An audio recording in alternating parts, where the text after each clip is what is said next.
But servicing that debt costs the UK £40 billion a year, which constitutes most of the defence budget, and the total debt equals £64,000 for every household in the United Kingdom. So plans to spend billions more, and this is an environment of very historically low interest rates. So to remind you, we're trying to be brutally realistic and to set the agenda in our proposals. I'd like now to introduce the party election broadcast, but also when you watch it, I would like you to look at it in the context of the target voters we are trying to reach. There was a very interesting poll yesterday in Grimsby where we have a fantastic candidate, Christopher Barker, and it proved very clearly that these threats of vote splitting are basically nonsense and another version of Project Fear. The Brexit Party is polling 17% from a standing start in Great Grimsby. Anyway, I'd like you to now watch the party election broadcast.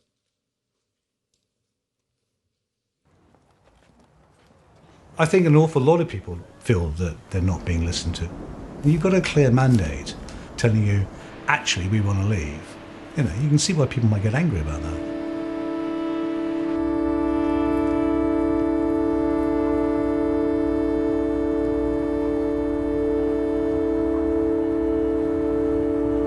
No traditional Labour Leave voter is going to vote Tory. The only way that we're going to get a Leave candidate is to vote for the Brexit Party.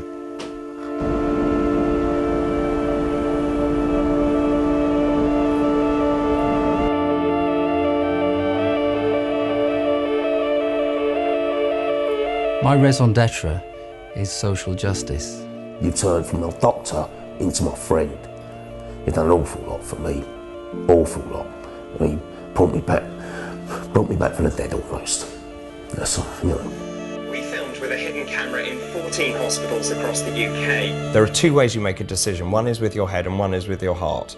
I've always followed this, which has always been the right decision. I've always had to stand up for myself, and that's part of what I'm doing here. I'm actually motivated by a sincere desire to leave the European Union. You know, that's what I'm about.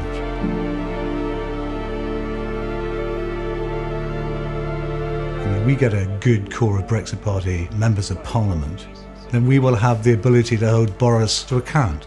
It is simply unacceptable to have a postcode lottery of health.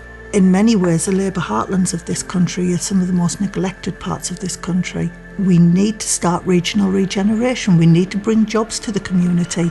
So let's have no pessimism on our side of the argument. Let's believe in what we voted for 3.5 years ago. Change doesn't come easily and doesn't come cheaply, but we are on our way to gaining the independence of our nation, and we can on December the 12th. If we're there, we will keep them honest. There will only be a genuine Brexit if we have the Brexit Party represented.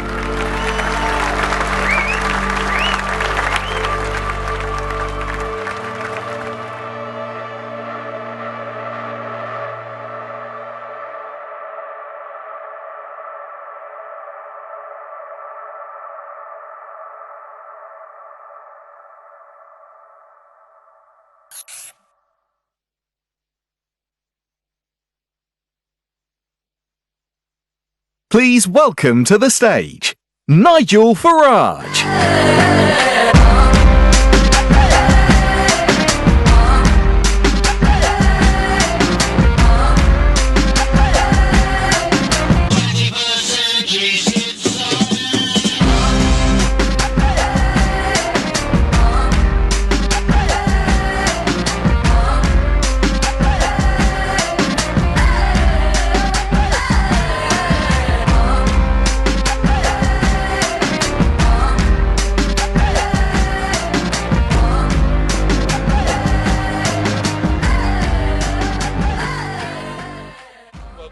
Thank you. This is not a manifesto. because a word association test with manifesto gave us the word lie.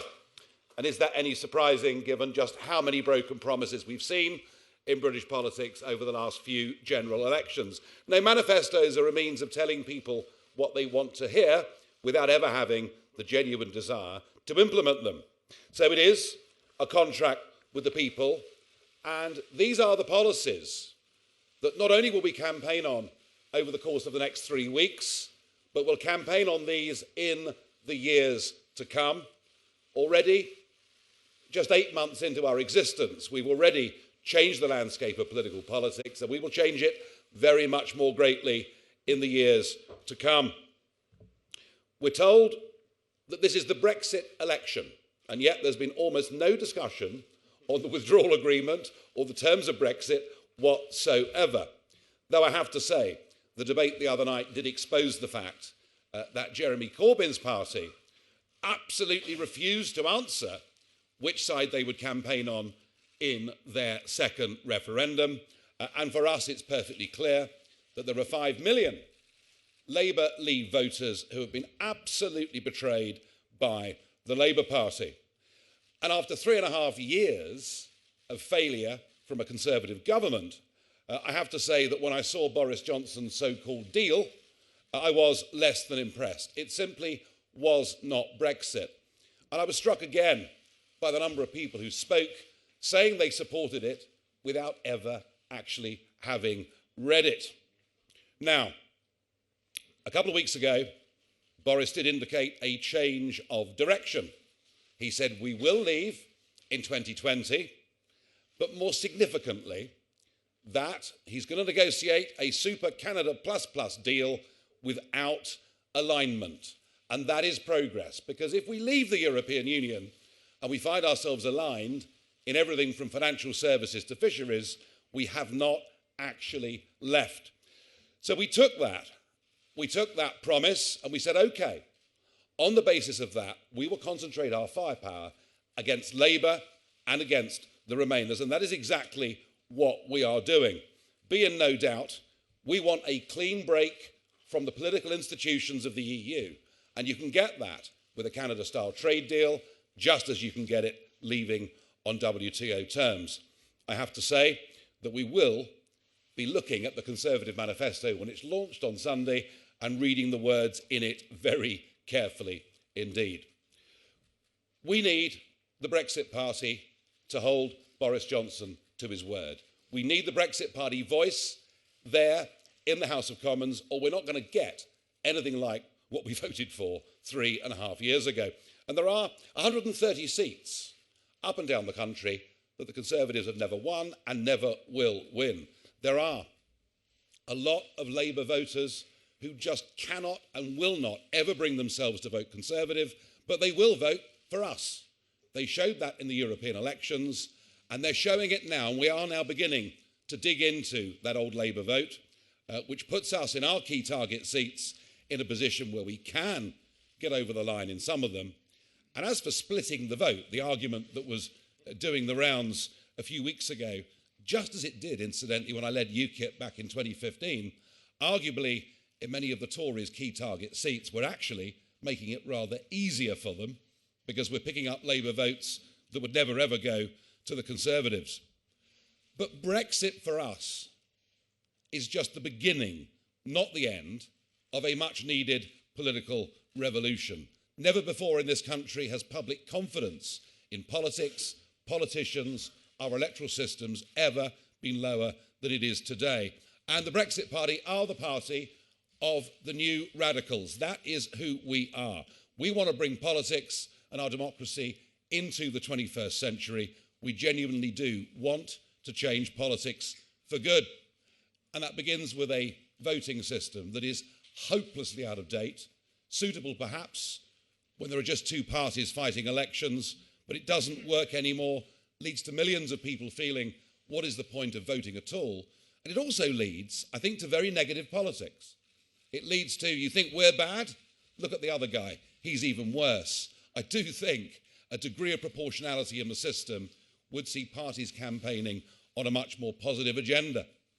And I'm astonished that nobody seems to want to reform the postal voting system, something that has been totally abused since it was opened up nearly 20 years ago.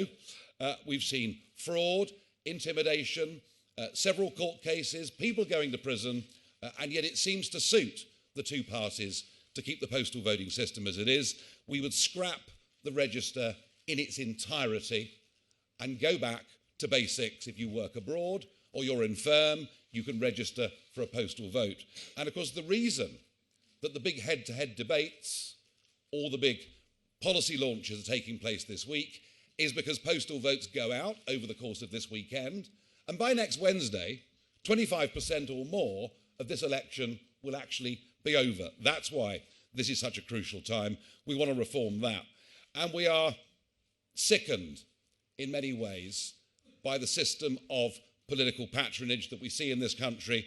Frankly, I do think the way appointments to the House of Lords and indeed other honours are used borders on corruption, and the House of Lords now is no longer fit for purpose, and we think it needs to go. What 2016 showed us is that if you give people the chance to speak, they will. We saw a massive turnout and a result that surprised pretty much everybody. And it says to me that citizens should be able to call referendums on key issues if there is a fundamental disconnect between what is happening in Westminster and what is happening out in the country. And we would propose a citizens' initiative, an ability where if 5 million people sign a valid register, they're able to get a referendum on an issue of their choice. But that's political reform. We also have some problems deep, I think, within our institutions, and in particular, a highly politicised civil service, something that was unthinkable 20 years ago, as we prided ourselves as being the one country in the world that genuinely had a neutral, independent civil service. Certainly in the last 3.5 years, that, I'm afraid, has been exposed. And we do believe that people working for the civil service should sign a pledge of political neutrality. That would be a very good place to start. There's also some real thinking got to go on about the Supreme Court. I mean, it is a political court, and it's acting without any guidelines whatsoever. So I think we're going to have, and this won't be easy, it'll take years, but I think we are going to have a constitutional convention working out just what sort of written code, just what sort of written constitution there needs to be in this country, so that firstly, no referendum in the future can be said to be not legally binding. They all told us it was, of course. They would implement the result. But later they tell us that actually that wasn't constitutional. And secondly, as I say, the Supreme Court needs to have some political guidelines to work from. And the BBC is another huge institution in this country, which frankly, in a modern age of consumer choice and streaming, has become an anachronism. I do understand that it's an important global brand for this country, but I would propose that we phase out the licence fee over a period of time. In all of those things that I've just said, as leader of the New Radicals, none of those things will happen with the Conservative and Labour parties. They don't want any fundamental change or reform to the system at all, and I detect there's a big change of mood out there in the country. This is something that will become part of the mainstream debate. Whether it's over the next 3 weeks or whether it's in time, I don't know the answer, but the need and desire for political and institutional reform is enormous. Now, on the night of the referendum, I was about 30 yards away from here in the bar at Reels at 3:10 in the morning when it became clear that the Leave vote was going to win. And that next morning, I was on College Green and I said that this had been the victory for the little people. Well, as yet, 3.5 years on, there's been nothing for the little people, nothing for the ordinary people whatsoever, as our politics and our debate around the economy continues to be dominated by giant corporate global business. So we're going to put forward some ideas that we're going to campaign on that would help ordinary people, the little people in our country. We want to cut the cost of living, and a very good place to start, and again, you can't do this unless you have a clean break Brexit from the European institutions, but a very good place to start this would be to remove VAT on domestic fuel bills. That would save the average family in this country £65 a year. And we would like to reduce the family food bill, the family clothing bill, the family footwear bill. I mean, over 20% of foodstuffs that we buy in our shops come in from outside the European Union and, of course, have tariff put on them.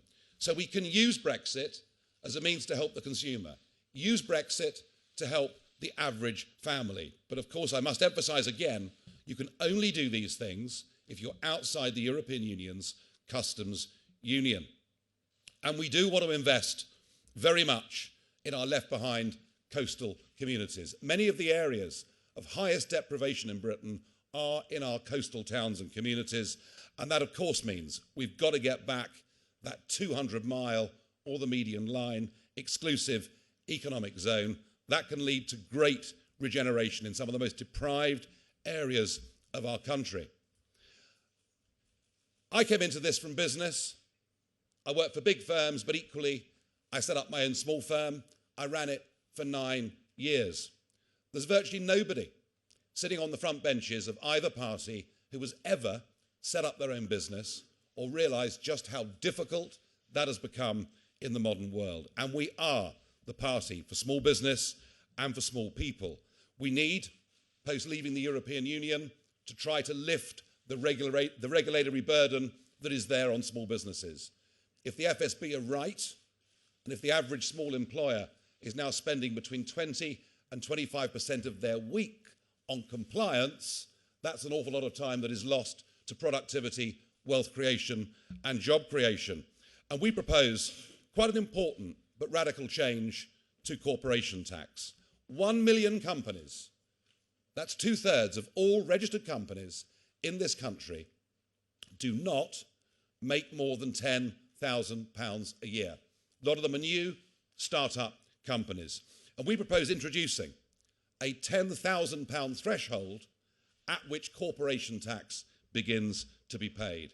It'll take a big weight off the mind of many struggling small companies. It won't be so good for the accountants, and I understand that, but when you think of the cost of going to an accountant, registering, paying a very small amount of income tax, you probably get a bill from the accountant bigger than the amount of tax you send to the Exchequer. And similarly, what does it cost HMRC to collect tiny amounts of money from hundreds of thousands of companies? And that, I think, would be a real victory for the little people. As Jake mentioned, in the European election campaign, we started to talk about the need for regional investment, that not everything in this country should just be about London. And I'm pleased that in many ways we've kicked off that debate, because that is now being talked about by the Conservative Party. It is being talked about by the Labour Party. And yes, of course, we're talking about digital infrastructure. We're talking, of course, about the need, very much huge need, for transport links. We're even talking in many parts of the UK about a lack of mobile phone connectivity. So yes, there's an argument to make big investments in the regions. But unlike all the others in this campaign of promises, where 100 billion here, 200 billion there are being thrown around by the Labour and Conservative parties. Indeed, I think so far an election campaign in which nobody believes anything they're being told in terms of promises. And when people are surveyed, they can't even remember what those promises were. Well, we're going to put on the table an idea of how we could pay for much of this. Pay for schemes that will benefit many millions, not just a few. And HS2 strikes us as being a project which actually will benefit just a few thousand people, costing at least 100 billion sterling, and we would want to save that money. We, of course, would want to stop sending 13 billion every single year to the European Union. We'd want to claim back the £7 billion that, incredibly, Philip Hammond just left on the table at the European Investment Bank, and the foreign aid budget, so much of which is spent to simply meet political targets, so much of which is spent in ways that we would not approve of. We propose cutting the foreign aid budget. All in all, you see there savings of £200 billion sterling. As I say, the others will tell you how they're going to spend money, not how they're going to fund ideas. We're telling you how we will actually fund ideas. On that morning of the 24th of June, one of the issues that disappeared off the radar of British politics was immigration. It had been the dominant issue every year for the previous 5 years, the thing that people were talking about. And I think with the Brexit vote, people thought, well, that's it. It's done. It's sorted. It's all over.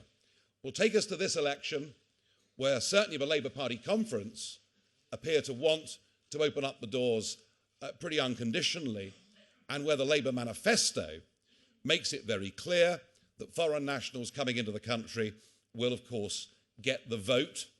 It would appear pretty much immediately. Now, from the Conservatives, well, I've been saying for years we need an Australian-style point system, and at least they're now saying that. But of course, they make absolutely no commitment whatsoever to reducing numbers. And the truth of it is, they've got no intention to reduce numbers. Many of their big business backers want as much cheap labour as they can possibly get into this country. We have a population crisis directly as a result of policies since the late 1990s, and you see that not just on the impact on public services, but actually there's an argument here about the quality of life. There's an argument here that as we inexorably head towards 70 million people being here by the end of the next decade, that actually that does damage to people's lives, to people's communities. You cannot measure how content a country is by simply looking at GDP numbers. There is such a thing as society and community, and I think that has too much been ignored. So we would very much want to get immigration numbers down to what for 60 years were very acceptable and very workable post-war levels. And yes, I'm talking around about 50,000 people every year. But of course, we're going to need flexibility on work permits. But please recognise the difference between the automatic right to settle and the right to come and work for a time-limited period. And it also leads in, you know, I've met so many people running businesses, running engineering companies, indeed people at hospitals, saying we just in this country do not train enough of our own people. And again, this is long term. It's going to take more than a couple of years to turn this around, but we do need to invest in our own people. On illegal immigration, well, I think we probably need to do something to stop the human tragedy we saw in the back of that lorry the other week with 39 dead people. But even today, there are boats coming across the English Channel, and we all know that the Border Force bring them in to Dover. They're kept by the police for 24 hours, and then virtually everybody disappears. No one seems to think it matters. In fact, the Prime Minister is on record several times in the past supporting amnesties for illegal immigrants. We think that is heading in the wrong direction. We think a strong message that says, if you come here illegally across the channel or in the back of a container, that you won't be allowed to stay, will prevent further human tragedy. And it's the right thing to do. On big areas of debate like the National Health Service, well, just don't believe the lies that Labour say, whether it's about us wanting to privatise the health service or Donald Trump wanting to buy it. None of it actually is true. And we are, of course, committed to it. And it will need more money. With a rapidly expanding population, it will need more money. Though I am struck, if you actually listen to what all the party leaders say on the National Health Service, they're all aiming for the same outcome.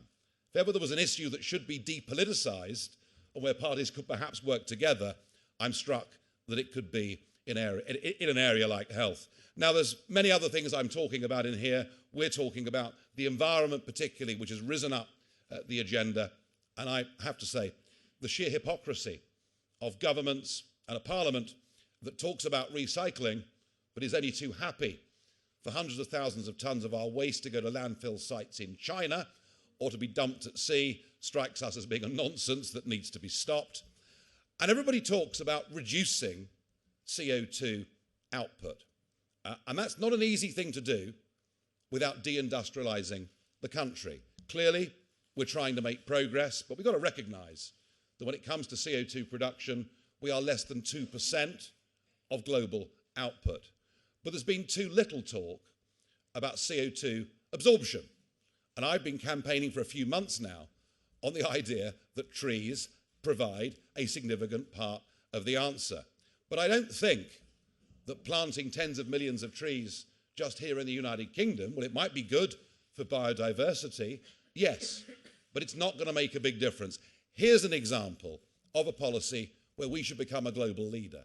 Here's an idea of a policy where we should go to the United Nations, speak to some of the big governments that we know in America and elsewhere, and let's lead a global initiative. Let's aim to plant hundreds of billions of trees over the course of the next decade. Something practical, something sensible that we can do. There's much else in this document. We cover pretty much every area of British domestic life and indeed our role in the international community. We have already changed the face of British politics. Without us, there will be no genuine Brexit. We now want to lead the next phase, which is a political revolution that puts the ordinary people first. Thank you.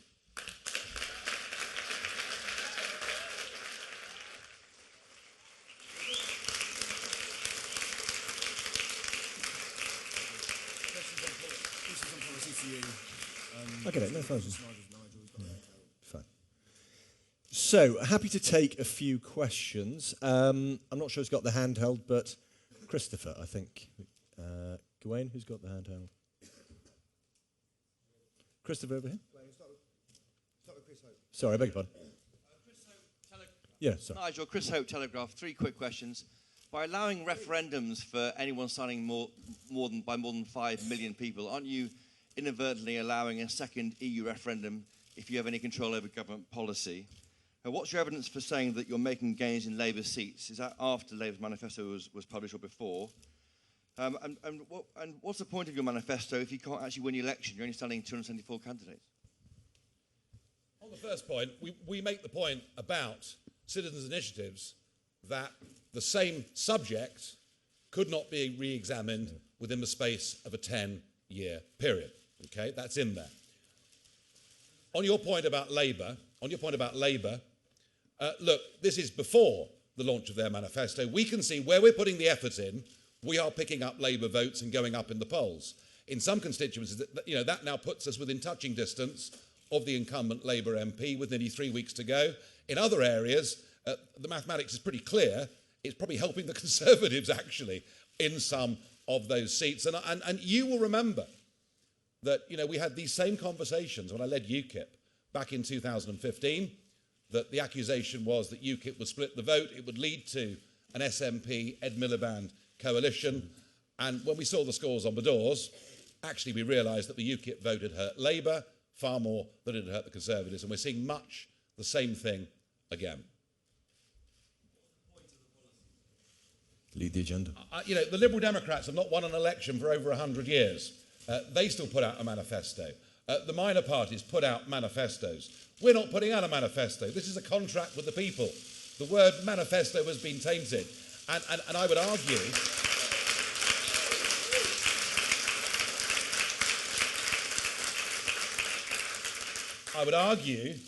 that over the years, maybe what I've been quite good at, and what we've been very good at in the few months we've existed, we are good at changing the national debate. We've done it in a number of areas.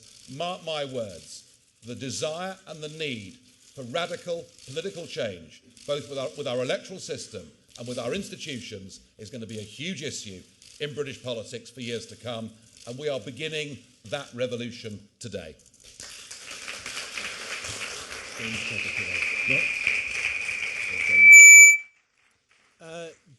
James from PA. James Cropper, I believe. Where have you gone, James? Are you here? This lady at the back, sorry, I don't know your name. Thank you very much. My name is Jessica Shankelman. I'm a journalist from Bloomberg News. I just had a question on a couple of your policies. The one on illegal immigrants. Can you just clarify that if you think there should be a strong message that they won't be allowed to stay, if they are escaping regimes and countries where they're not safe, where should they go? And secondly, on the environment, can you just clarify what you mean about just using trees to tackle climate change? Do you think we should be paying our farmers to plant more trees? Do you think that there is any scope for renewable energy to provide a green industrial revolution, or do you see industry as only the coal and other polluting industries? I'm going to take the immigration question because you always take it. We make very, very clear in the document that, as the UK always has done, will continue to be a safe haven for genuine refugees. But of course, effectively, you incentivise those who are dishonest to people traffic. And that is something that has led to absolutely tragic outcomes. Of course, it's a very difficult situation, but you cannot have policies that encourage the illegal people traffickers to flourish. That's a really, really dangerous thing. Yeah, and I mean, we've had since 1951, we've had the definition, the Geneva definition of what is a genuine refugee. And of course, that is somebody who claims that in the first safe country they come to. Now, we've always been prepared to do more than our fair share for genuine refugees, but I'm afraid the European Union made an awful mess of this back in 2015 when they sent a message that said that anybody that set foot on EU soil could stay, and that directly has led to thousands of people drowning in the Mediterranean. It's just as simple and brutal as that. So what we're saying is we, of course, are happy to meet our obligations for genuine refugees, but not to be taken for a ride. And a very simple message, that if you come into this country illegally, through the channel, under the channel, in the back of a container, you will not be allowed to stay. We'll prevent the human tragedy, and then perhaps we can have a genuine debate about who a refugee really is. On the environment, look, if sustainable energy, renewable energy works, that's fantastic. But what we've seen so much of is this extraordinary transference of money from poor to rich. I talked about VAT on domestic fuel. Equally, I could have talked about the £130 a year on every single average family's electricity bill, which goes to pay for renewable energy, which gives, in many cases, landowners hundreds of thousands of pounds a year in income. So far, the way green taxes have worked, it's hurt the poor, it's benefited the rich. I can see there is clearly some great progress being made with offshore wind. There's some real progress being made with solar energy. I'm all for that. And I'm not suggesting for a minute that trees are the answer to everything, but goodness me, isn't it a positive place to start? Wouldn't it show us in the world? I mean, we're losing an area of the Amazon every year that's about the equivalent of Devon and Cornwall put together. And what I'm saying is there's an opportunity here for us to spearhead something on a global stage that I think would pick up massive support, and we can lead it.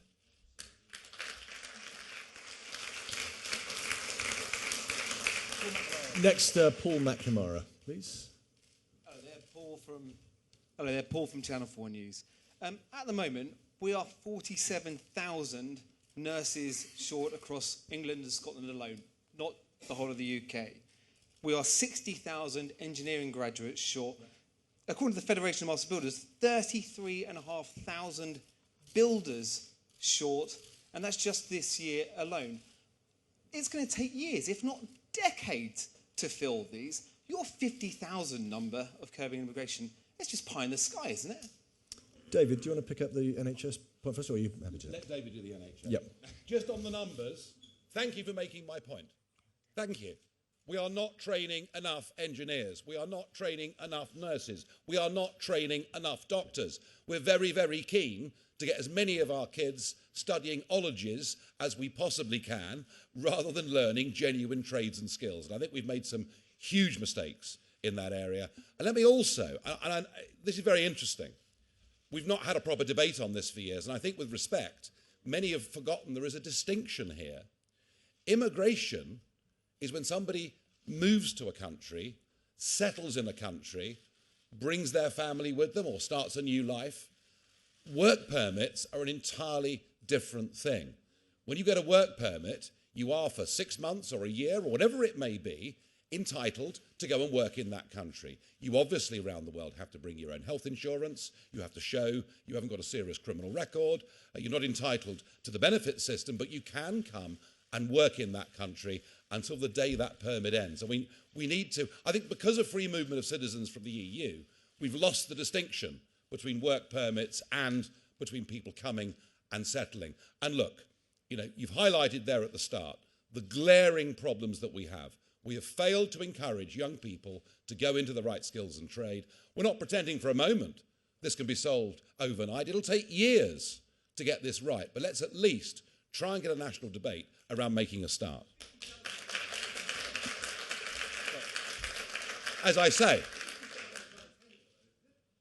no, not at all. If that's what you want to do, that's what you can do. And I'm setting it as a rough marker. You know, I'm not saying it's an absolute. I'm saying let's return to 60 years of post-war normality that actually led to us having the best levels of integration of any country in Europe, the best race relations of any country in Europe. We did this incredibly well until the late 1990s when we took a different direction, and we're now paying actually quite a big price for that. David, we'll just add a couple of points. Perhaps I could just intervene. You know, I'm very proud that I was trained by the NHS. I practiced in the NHS. And I just want to pick up something that has been touted in the press. It's very important the NHS remains free at the point of need. Not free, but free at the point of need. Now, to do that, as Nigel has said, there are huge burdens in terms of morbidity, and we need to staff. One of the biggest problems is we're simply not training enough doctors in this country, and we are not training enough nurses. There is this perversity also that for many locum doctors, of which I was one, the tax, you get taxed so highly, the locums are now not engaging in that work, so that needs to be addressed. Secondly, in terms of nursing, one of the biggest problems has been the introduction of the academic grades into nursing. There are many, many people who are brilliant carers, great handholders, and when I'm sick and when I'm ill, I want someone who holds my hand and looks after me. So we need to introduce a second tier of nursing where people can go in who are great carers. And also, of course, we need to attract the best and the brightest from around the world. So at the moment, because we're in the European Union, we give preferential treatment to European nationals. I would like to see fantastic doctors and nurses coming from countries such as Australia, as New Zealand, as the United States. And this is all about investing in the NHS, which is fit for the future.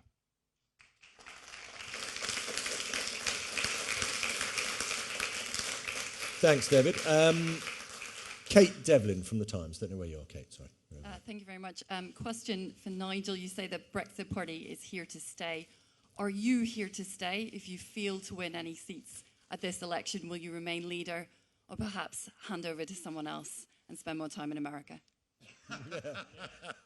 I love the bit on the end, that's great. Look, I think as you all know, I was more than happy in 2016 to say I've done my bit. I'm very happy. I've helped push a referendum. I've done my bit towards helping to win it. And that's it. I'm done. Because everyone said they were going to implement the result, so there was nothing to fear. I watched with growing dismay until, you know, back in February this year, I founded the Brexit Party, and thank goodness I did. If I hadn't done it, this wouldn't be happening today because Theresa May would still be Prime Minister. So I think we have made a very big difference with this.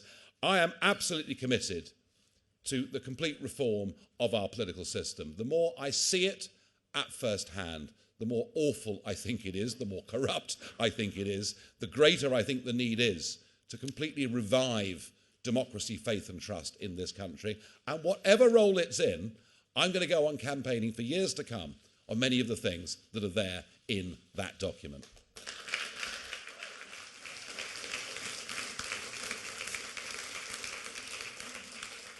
And anyway, we just can't get rid of him. It's ridiculous. Peter Walker from The Guardian. Hello. Peter, sorry. Hi. Just a quick question, Nigel, about what you mean by clean break Brexit. Because it always seemed to be very, very clear that by clean break Brexit, you meant what people meant as either a WTO deal or a no-deal Brexit. But you seem to be indicating now that if Boris Johnson does a kind of Brexit, which is a Canada plus deal, which is not based on any kind of EU regulations, that would also be considered a clean break Brexit. Has the definition changed? And if it has changed, I mean, could that potentially harm your trust with voters who thought clean break Brexit meant one particular thing? You know, I talked earlier about the fact that I've been in business before coming into politics, and I spent 22 years working in a very international business, buying and selling and shipping and trading of commodities all over the world, mostly metals. That was what I did. So I came into this with a business background, and I fully understand that it's easier to do business if you don't have tariff. You know, you still do business with tariff, and I mean, the vast majority of world trade is still conducted today on WTO terms. All our trade with China is on WTO terms. All our trade with the USA is on WTO terms. But I have consistently, for 25 years, said I want a genuine free trade agreement with our European neighbours, and that would mean no tariff, and you know, it would mean no quota. A clean break Brexit is not to be aligned to every single new directive that gets ratified through the European institutions. A clean break Brexit means we're not under the auspices and jurisdiction of the European Court of Justice, and there's no change of definition. I mean, the reason I said we had to leave on the 31st of October on WTO terms is there was no other way of doing it, because we'd been presented with a totally failed negotiation. But look, I stick to what I've said for 25 years. I want a genuine free trade agreement with the European Union. Whether we get that before we leave or whether we get that after we leave doesn't matter to me. Brexit, that vote that everybody tries to talk about in economic terms, that vote was a political decision. We voted to leave the European Union and its institutions, and it's that so far Westminster has completely failed to deliver, and I think that explains much of the breakdown of trust. So no, a clean break means not being under EU rule, not adjudged by their court. It's quite simple.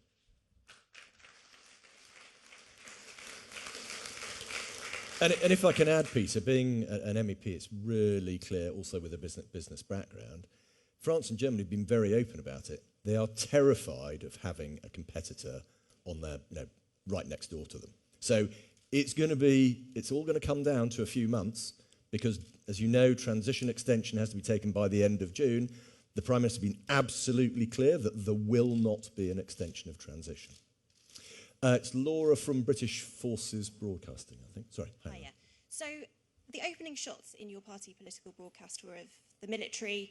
You used a veteran in there as an interviewee to try and get your message across, and yet there's nothing in this contract that's actually targeted specifically for them. Both Labour and the Conservatives have come up with policies that would aid them with the problems that they have, but all that's in here about defence is essentially maintaining that 2% of GDP in the budget. What are you going to do? Okay. So that's fine. There's a very, very deliberate reason for that, and that is that on the 2nd of December, the NATO summit starts. At the moment, we are conducting a general election with no discussion about the European Defence Union, no discussion about our role and involvement in it, no discussion about the willful dangers that NATO faces, and you just have to look at what Monsieur Macron says, what my friend Mr Verhofstadt says, even Mr Juncker says. They all say we can't rely on the Americans anymore, therefore we have to have our own European Defence Union. It must be completed by 2025, and we must use it. We've got muscle, we must use it. In fact, much of what has been said in normal political circumstances would have been horrifying. It's been brushed under the carpet. And here's my problem with it. My problem with it is the withdrawal agreement does not take us out of the European Defence Union. I do want to have a debate about the European Army during this general election. I do want to have a debate about the Five Eyes intelligence network, which we rely upon so much. And I've deliberately chosen not to put it in here today because I felt, apart from you, it would have got lost. But when President Trump arrives on the 2nd of December, we're going to have 3 days when we are talking about NATO, where we are talking about defence, and I will say a lot more on that subject then. Surely you need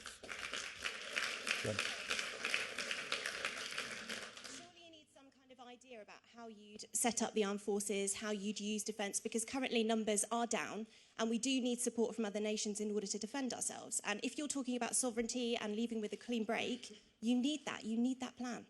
I think to be honest with you, and again, as I say, we'll do this in a couple of weeks' time, but I honestly think we face a choice now. Do we stick with Five Eyes? Do we stick with NATO? Or do we see the emerging European Defence and Security Union as the way forward?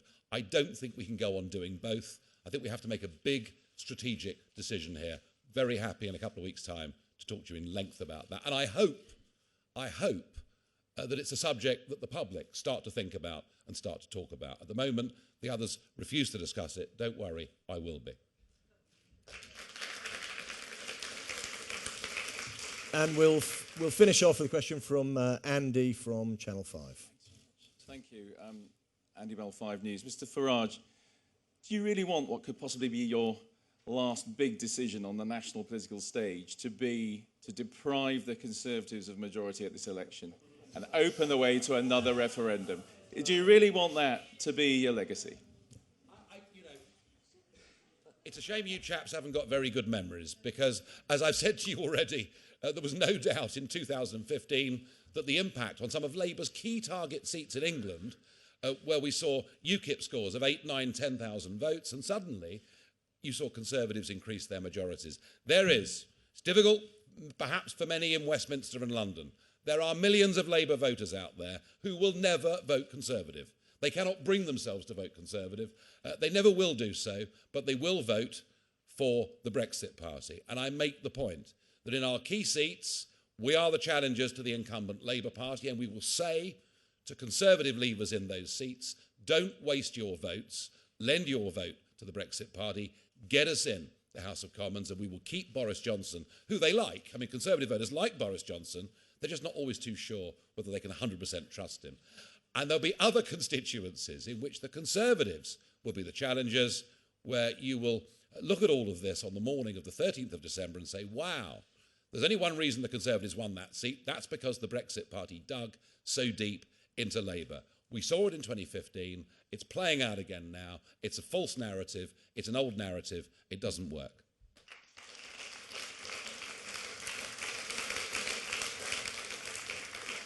Great. Thank you very much indeed, everybody, for joining us this morning. We'll be doing other press, I'm sure, straight after the formal part here. But thank you very much for joining us today. Thank you. Guys.